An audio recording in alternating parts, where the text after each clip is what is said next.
Thank you for listening to the Real Estate Real podcast. Here is your host, Adam Ashba. Fadi, so let's talk about like when you hit your proverbial rock bottom. Okay. Like, when was that? What happened?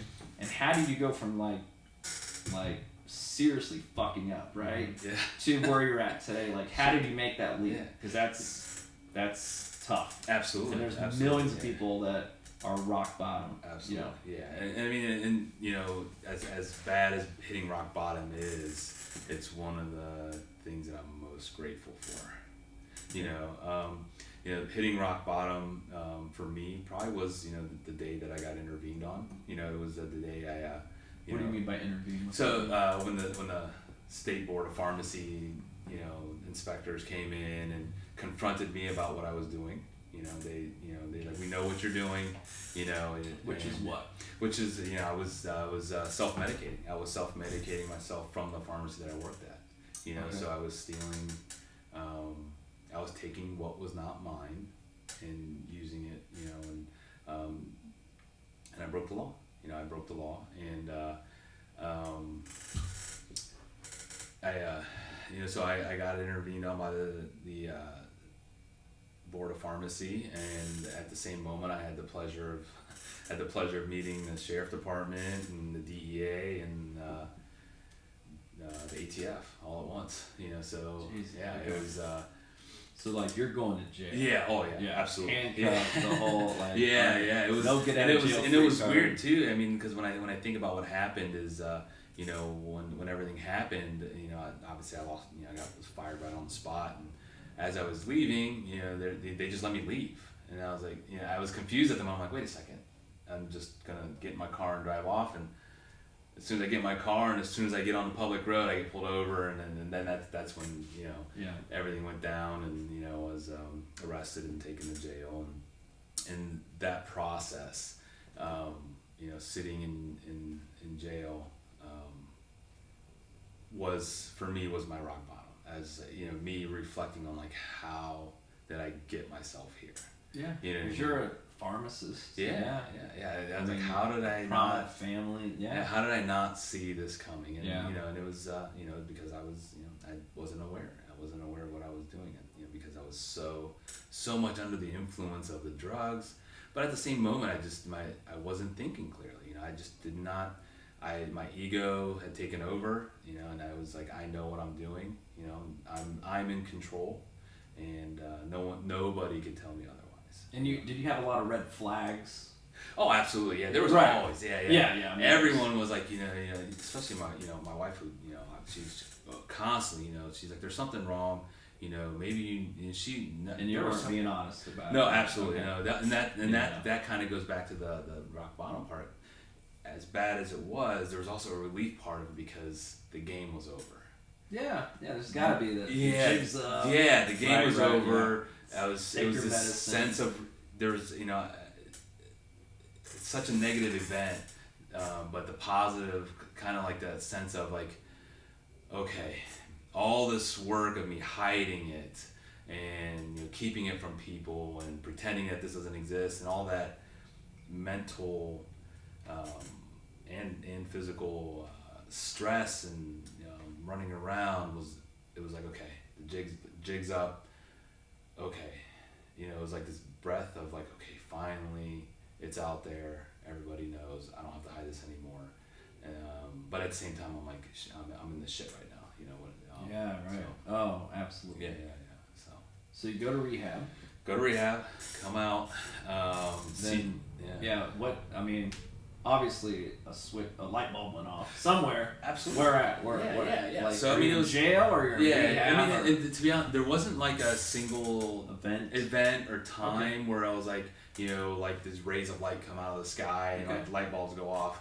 It was just this slow transition of changing the way I thought and changing the way I looked at things, and, you know, and those started, and it all started with looking at myself. And when was that seed planted? In rehab? It was planted in rehab, but I mean, it was also through recovery groups that I would attend. And, so this went on for months after. Yeah, it was months, years. You're watering the plant. Okay. It took a long time to really change the way I thought about things, the way I looked at things. So and then during that whole time, I'm sitting here like trying to, at the time my license to practice pharmacy was suspended, and so I didn't really have any other career ambitions at the time. So I'm like, okay, well, obviously I need to go get this license back. So that's sure. So I put all my effort in. Really hard. Yeah. Right. So in my head, I'm working on trying to get this thing back and fulfilling all the requirements that were put on me to get my license reinstated, and this went on for 3 years. 3 years at one month.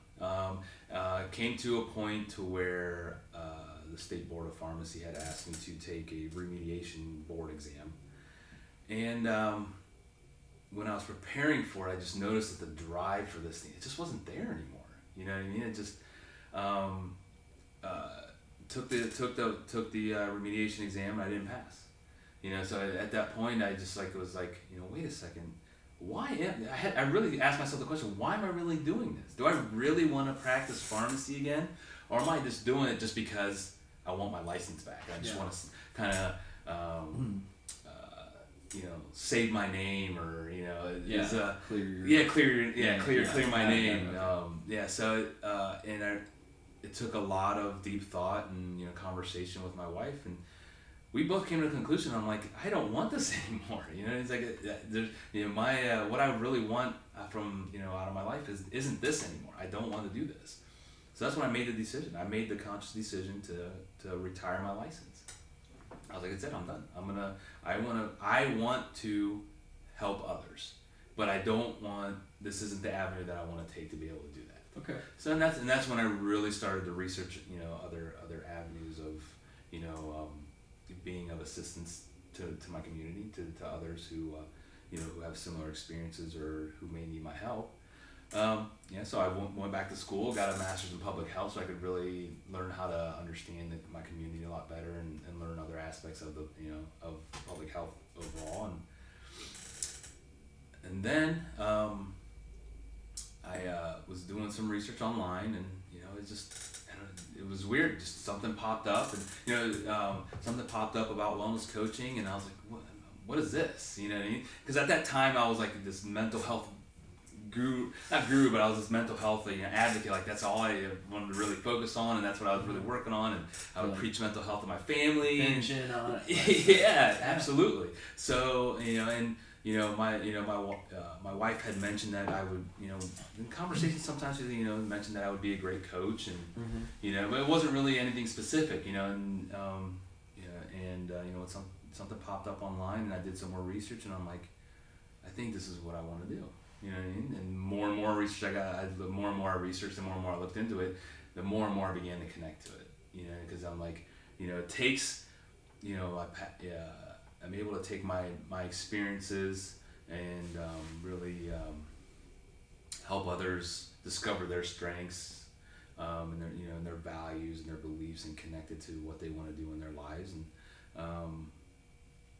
so yeah, I mean, it was a long road to go about discovering a new career, but now that I reflect back on it and I think about it, I don't think I would have had it any other way, because of the process and everything I learned throughout it, throughout the these past 7 or so years. So. Yeah, that's great. Thank you. Thanks for sharing.